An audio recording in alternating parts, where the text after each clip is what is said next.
Hey, Lou, Jenny Carlson with the Oklahoman. Shay was just in here saying it doesn't really matter how you lose, it's still a loss. But the way this one went down, how do you guys guard against not having it have carryover?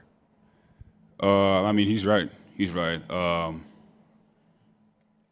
games is ups and downs all the time, and then you just gotta finish it. Losing like that hurts, but at the same time, there's a couple of stuff that we could have done better.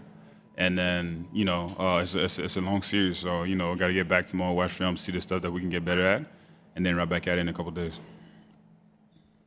Up here in the front, Joe.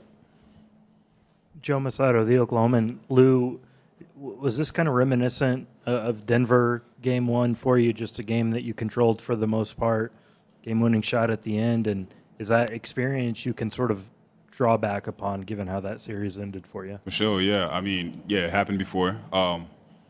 Obviously, we had the right approach throughout the whole series against Denver. So, like I said, this is a different team. So we got to go back, watch film, and really get better and try and not let that happen again.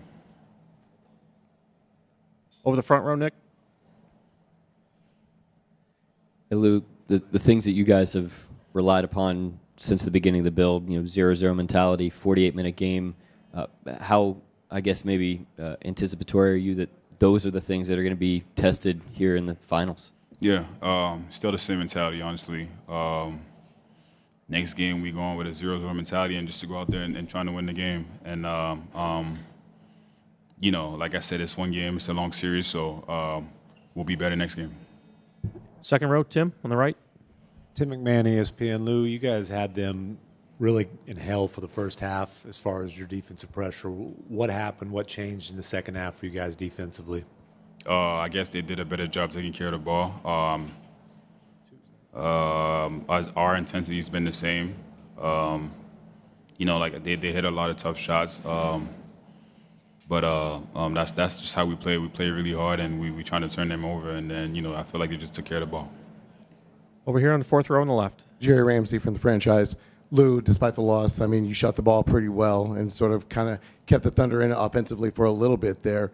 Just talk about, getting into finals game one and just kind of putting that on your shoulders. Defensive specialist, sure, but knocking down these shots to keep them in the game. Yeah, just got to shoot the right shots, honestly. Be in the right spots. We got a lot of guys that attract a lot of defenders. So, whenever I can get open, I'll try my best to do it and to shoot it with confidence. Go ahead, Dan, in the middle. Dan Devine, Yahoo Sports. To have forced them into I think it was 19 turnovers in the first half, but only be up 12 at halftime. What was the process like offensively for you guys in the first half? And then, knowing that the lead you felt like you maybe even should have been up bigger than that, was that any kind of concern when you went in at half? I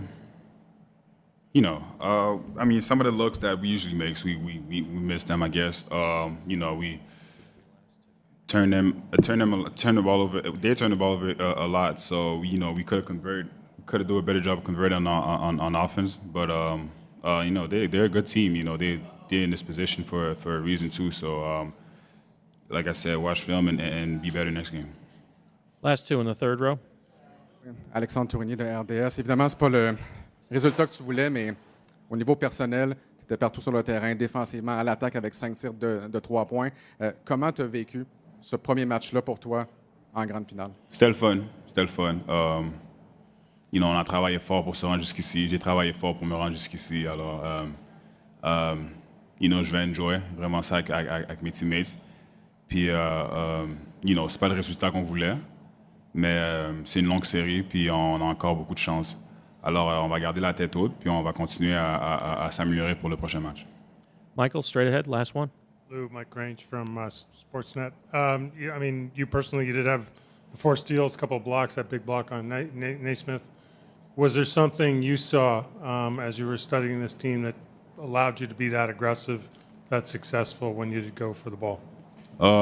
Honestly, just being in the game. On that end of the floor, I move a lot. I pay a lot of attention to some of the stuff that they do. So anytime I can, sneak one in there, a steal or a block or whatever, I'll do it. And that's just how I play. And then, whenever I got to do a play like that for my teammates, I'll do it.